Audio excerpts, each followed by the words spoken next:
It is not easy to come out to everybody about HIV, especially when it comes to dating.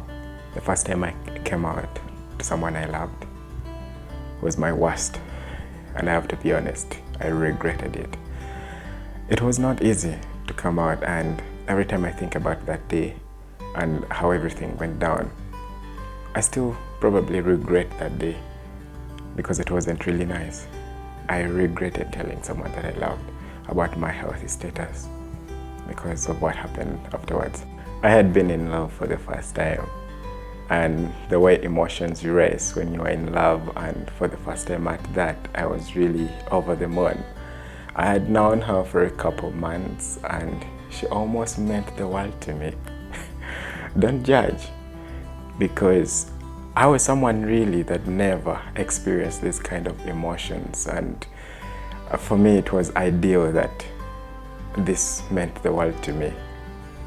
I remember we used to hang out, go to nice restaurants, go for movies, for dinners. We were both life enthusiasts and we loved to experiment things, and so we experimented this and that. We reached a stage in our relationship where I thought, why not tell her? I mean, what was the purpose of keeping it a secret?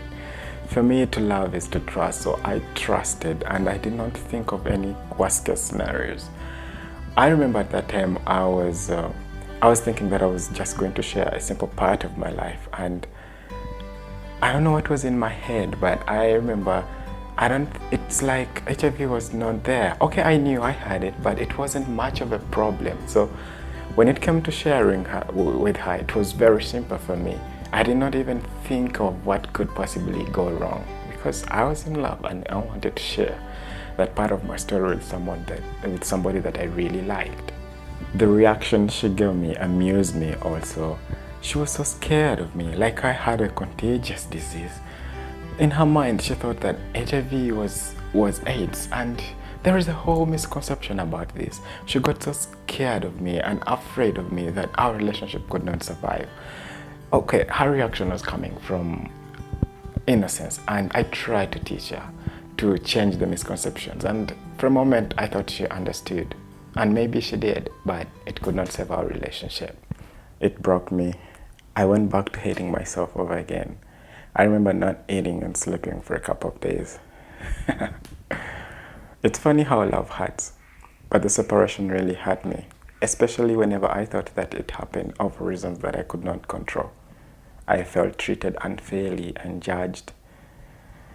I hated the virus. I cursed my life, and I wish that the virus never came to me.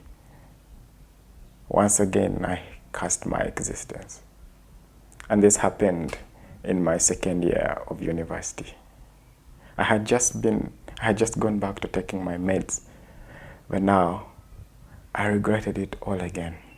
It came down again. I spoke to my father Bruce about it, and he reminded me that I'm handsome and I am good, and that the reason why my relationship didn't work out was because she wasn't for me, and that I should wait for what is mine. He said God loves me even with HIV, and that he has great plans for me. I remember sitting on my bed in the small rental room I was living in at school and thinking about these words, and along with the various messages I had got from people that really cared for me, I had been told by someone to exercise gratitude in everything and every day, and for the first time I sat and thought about what I was really grateful for. I saw the people I have in my life and what they really meant to me and how they've given it all up for me. I have been loved by people who shouldn't have loved me. It was not their obligation. My aunt could have left me to die, but she pulled me into her house, pure though she was, and raised me up to the man that I am today. I look at my cousins and my friends I've managed to make, and also extra parents and family I got from the Sonnenbergs, and the fact that they have to travel across the ocean from USA to come and love me every year. I look at myself in the whole lot of people and ask, who am I to deserve this?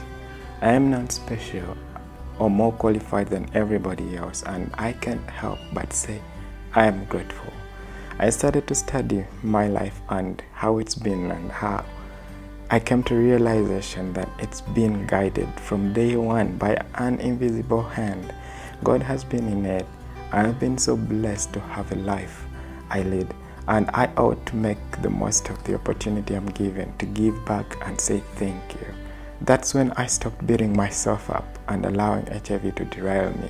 I purpose to go forward, living positive and making sure I bloom where I am planted, spreading a message of living positive, whether with HIV or not. HIV was going to become my identity, but not exclude me, but exert me. That yes, my name is Mark Wandyaka. I have HIV and I exist, just like everybody else. HIV does not make me any less of a person or God's child. I belong.